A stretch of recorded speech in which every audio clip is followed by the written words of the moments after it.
Welcome to a brand new segment on the LaserCast called Wait, Pete didn't see that? There's many classic horror movies that I haven't seen. There are some that are a little embarrassing to admit.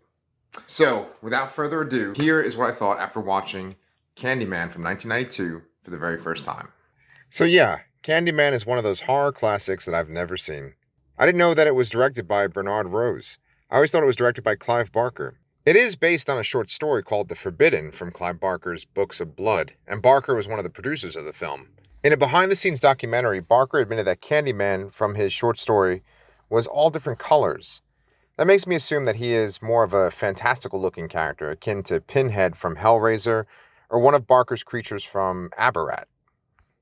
I should probably throw up a disclaimer that I've only read ABARAT and watched the second HELLRAISER and NIGHTBREED when it comes to Barker.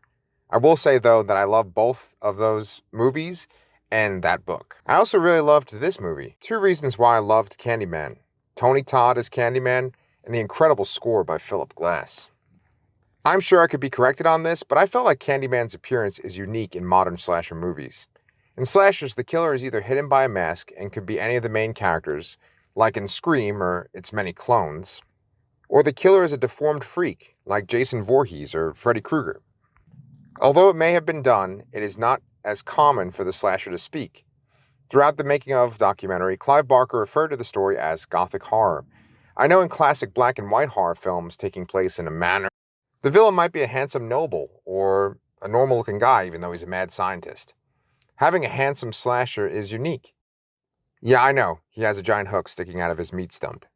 Tony Todd's dialogue is like poetry. I am sure that it is taken directly from Barker's short story. His delivery is perfect, and he naturally has a voice made for reciting lines that are simultaneously beautiful and disturbing at the same time. In the making of documentary, Bernard Rose slightly brags about the fact that they were able to hypnotize Virginia Madsen so that she would seem entranced during her scenes with Candyman. The scenes between her doomed character Helen and Candyman are in fact hypnotic and are the backbone of this entire movie. I feel like there's a major disparity between the scenes where Helen and Candyman interact and the scenes throughout the rest of the movie. The Candyman and Helen scenes almost seem like they were directed by Barker. They are so fantastic and dramatically shot, and are the scenes that feature the brilliant score by Philip Glass most strongly. They are the 10 out of 10 scenes, while the rest of the film seems like a 7 out of 10. It is hard to shake a point that was made during the documentary Horror Noir.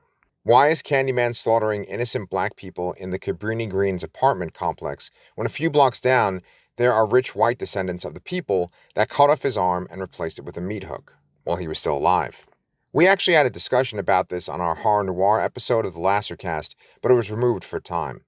Chris and Danny made the point that future Candyman movies go more into his backstory and motivations.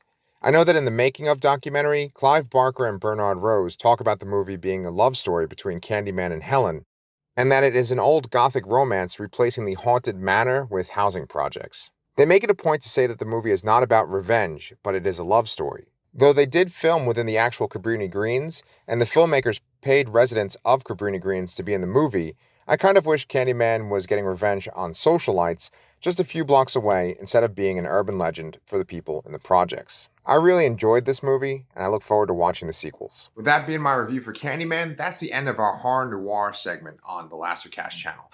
But we are going to have a Horror Noir playlist, and we're going to add to it every so often. Because eventually, on Shudder, they're going to have a Horror Noir anthology. So we're going to be reviewing episodes of that, plus any other movies that we feel like talking about that are mentioned in that Horror Noir documentary. As Danny has told you, March is now Lovecraft month for the LaserCast channel. And our next review that we're going to do together is Color Out of Space.